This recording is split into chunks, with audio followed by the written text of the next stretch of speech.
Здравейте, добре дошли, това е подкаста Пейка Партия, аз съм Димитър, а тук с мен е Дани. Здравейте от мен.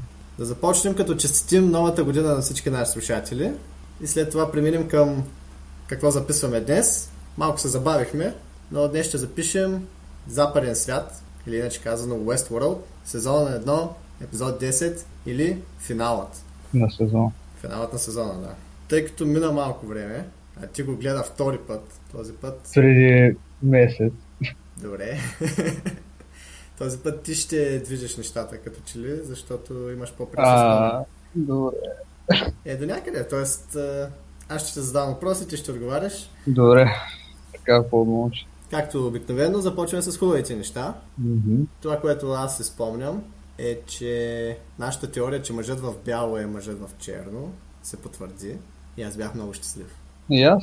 Добре беше направено, въпреки че хората го очакваха. Добре се получи. Да. Хареса ми и трансформацията, как се получи. Бързо вметване, само да кажа. Ако се чува малко по-различно, това е защото съм на друго място в момента.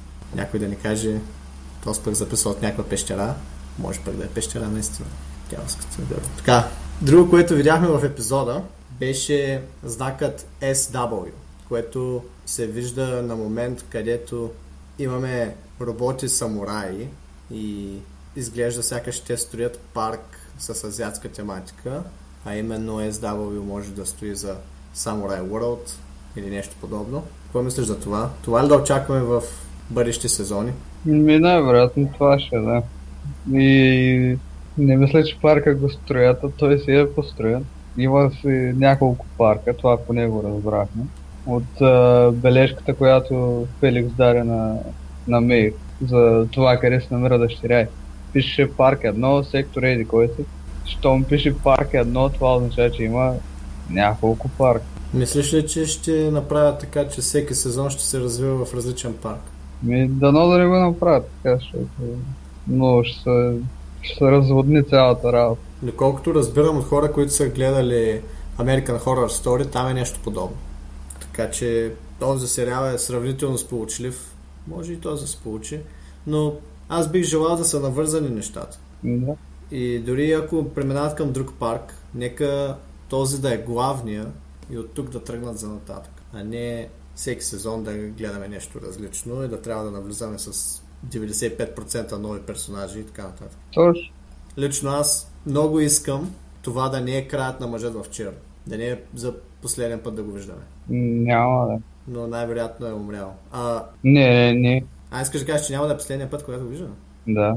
Супер тогава. Аз искам да те кажа, защото той цял сезон имаше тази мечта роботите да могат да нараняват хората в парка и най-сетне му се изпълни желанието. Той беше доста щастлив. Да, усмивката накрая беше един път просто. Да. Много добро попадение според мен. И актьора добре си го изигра и всичко беше точно. Би ли искал да видиш Samurai World? Интересно ще е да видим какви други паркове има, но както си каза, да, предпочитам и аз този да е главния и може би да виждаме нещо от другите, но да не сменят всеки. Ако в Холивуд се получи отново стачка против расизма, можем да очакваме парк пълнен само с черни хора. Това искаш ли да го гледаш? Не знам. Аз бих. Що не? Няма лошо. Но не разбирам едно. Примерно, тези хора, които мрънкат за това, знам, че малко се отплесвам, но тези хора, които мрънкат, че в филмите и сериалите няма достатъчно много черни актьори. Пуснете си Люк Кейдж. 90% от каста са афроамериканци или подобни. И е готино. На мен ми хареса това. Така че няма място за подобни теми. Както и да е. Връщам се обратно на Западен свят. Робърт умря, а може би не е. Но най-вероятно е. Имаше спекулации, че това всъщност е или робот, който той е изпратил там, за да може да умре вместо него. Mm-hmm.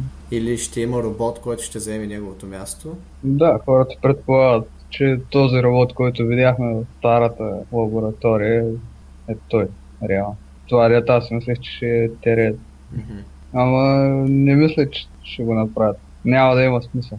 Защо? От смъртта. Както Арно наистина е умрял. така и той същия начин. Не мислиш ли, че по този начин може да отключи нещо в Dolores и едновременно с това да се остане част от парка и така нататък? Плюс да... Тя си е отключена. Да, но плюс това да обвини роботите за убийството на всички тези хора и просто да се остане шефа на парка и така. Така ще има смисъл. Но пък този, който ще разчиства, ще види трупа на неговия робот и пак проблеми. Не знам, ще видим. Най-вероятно не е така. Най-вероятно просто е умрял, този персонаж приключи. Кой мислиш за Антони Хопкинс? Дали той е искал да напусне или? Не знам. Трябва да гледаме новите сезони, за да разберем. Да, бях чул, Може и да го има. Примерно флашбекове, нещо такова пак може да участва. дочух, че той не иска да снима Westworld. Тоест, било му един вид тегаво да снима този сериал. Не знам защо. Просто ходил на снимачната площадка, казвал си репликите и си тръгнал. Тоест, не е нещо с което така да се хвали. Странно. Но пък е добър сериал, не знам. Може би просто него не му харесва. Другото, което чух за начина на снимане на Westworld е, че актьорите са получавали сценария ден за ден. Да, и аз това върху. И са нямали място за импровизации, което означава, че историята, която е написана и всичко, което е вътре, е много добро. И признак за това какво може да направи един добър сценарий. Защото понякога хората обвиняват актьорите, че не са свършили добре работата. В случая, ето какво може да постигне един добър сценарий. Искам да ти попитам нещо, спокойно, свързано с сериала. Да. Според теб какво се случи с Логан? За последно го видяхме гол на един кон, яздейки през пустоща.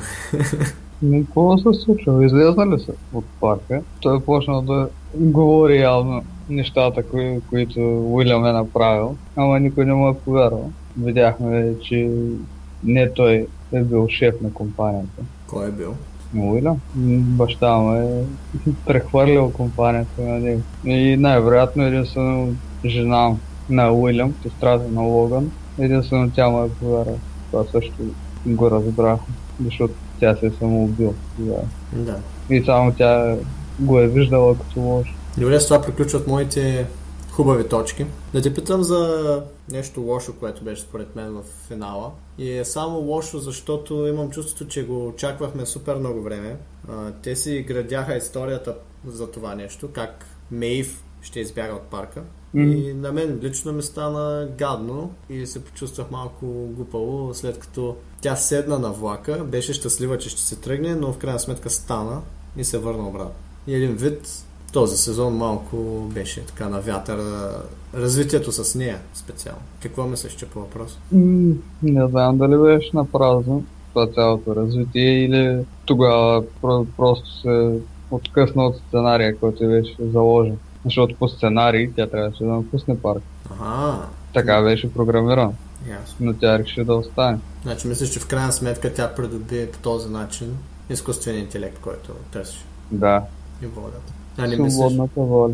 Да, но това може да се тълкува и обратно, че всъщност котвата, която я държи към парка, именно нейното дете, я накара да се върне обратно и тя пак се връща към програмирания си начин на живот. Не знам. Кой е програмиран начин на живот? Че не може да напусне парка и винаги се върти... Как ще не може, нали? Тя беше програмирана да направи бунта, за да може да излезе от парка. Не знам. Малко е странно. Ще видим какво се случва с нея във втори сезон. Надявам се, а не да оставят всичко във въздуха. Но пък имаш и друг персонаж. Тази бунтовницата. Как се казва този робот? Не съм сигурен. Бяха Мейв. Русата? Да. Армис. Моля? Армистис, май нещо такова. Добре. Тя също е жива. Да, видяхме след кредит. А бунтовника жив ли е? Най-вероятно не. Това ми повдига другия въпрос към теб и то е защо никой от охраната не можеше да оцели роботите? Това е по план на Форд. Тоест? Когато се случи това с Тереса, когато тя умря, той каза, че ще трябва да направи някои промени в охраната. Или да замени персонала с роботи, или нещо такова. И най-вероятно това е станало.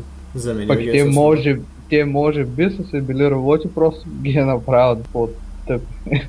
Най-вероятно цялата охрана са роботи. Добре, това обяснява нещата, защото за мен беше странно как не могат да оцелят. Малко се получава Star Wars с Stormtrooper-ите, да. Нещо друго имаш ли да допълниш към хубавите и лошите неща? Като цяло е за сезона. Не е нужно да говорим в момента, е само за финала. Когато го гледах за втори път, усетих нещо, което съм изпуснал първия. Не знам как. За Мей, че не е ребилнаха изцяло. Кога? Това не го видях, за да могат да махнат бомбата, която е в гръбнака. Направиха и цял скелет, всичко от начало. Това съм го пропуснал в първия път. И аз го пропуснах. Ама го видях още от началото. Да, Силвестър, как нарежда скелета и после изливат на ново. За да могат да махнат бомбата. Ага. За да може тя да се тръгне. Да. И тя накрая не се тръгне. Добре. Тогава да преминем към сегмента на нашия подкаст, където предвиждаме какво ще се случи за бъдеще. Тъй като това е финала, няма друго бъдеще, освен втори сезон. Кога е втори сезон, Дани? 2018. Какво да очакваме за втори сезон, Дани? Ние горе-долу го казахме. Какво да очакваме? Може да очакваме друг свят, други персонажи. Надяваме се 50% поне от старите персонажи да се останат. И не само за първа серия, моля. Това го казвам, но създателите на Западен свят като че ли са по-кадърни от създателите на други сериали. Искам да кажа, че ние имаме опит с други сериали, където измисляме някакви глупости и казваме дано да не станат, а те се случват. Тук не вярвам да се оставят така проблемни дупки в сюжета и да направят нещо от сорта на...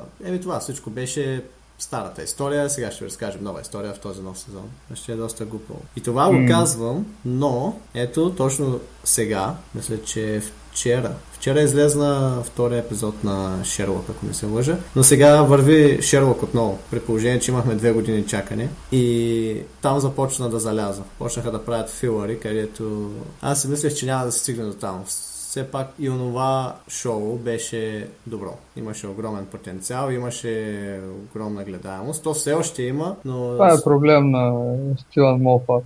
Той е човек. Човека с Доктор Ху? Ага. Просто по едно време решава, че трябва да се прецака сериала. Ага. И на Доктор Ху ли го прави? Да. И хората нямат търпение да го сменят. Те там много хора пишат сценария, ама повечето от главните серии той ги пише и не е много добре.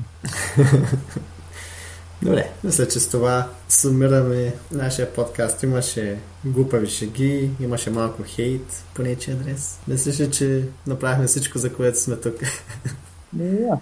Някакви последни разсъждения за бъдещето на сериала? Със сигурност ще има втори сезон. Поне, ако някой не е разбрал до сега, въпреки че беше обявено по-рано през 2016, може да очаква с нетърпение. Това е, мисля, че за този епизод, а и за Westworld. И надявам се, че през 2018 година, когато започне да излиза отново, ние отново ще направим подкаст за него. Този път от първа серия. Да. А не от пета. Това е от подкаста Пейка Парти за този епизод. За да не пропуснете и следващият ни, можете да се абонирате от бутона Subscribe и също така можете да гласувате дали ви е харесало или не. Ако ли смятате, че да говорим за тази тема е скучно и искате да предложите нещо по-интересно, романтично или актуално, чувствайте се свободни да ни оставите коментар. Чао и до следващия път!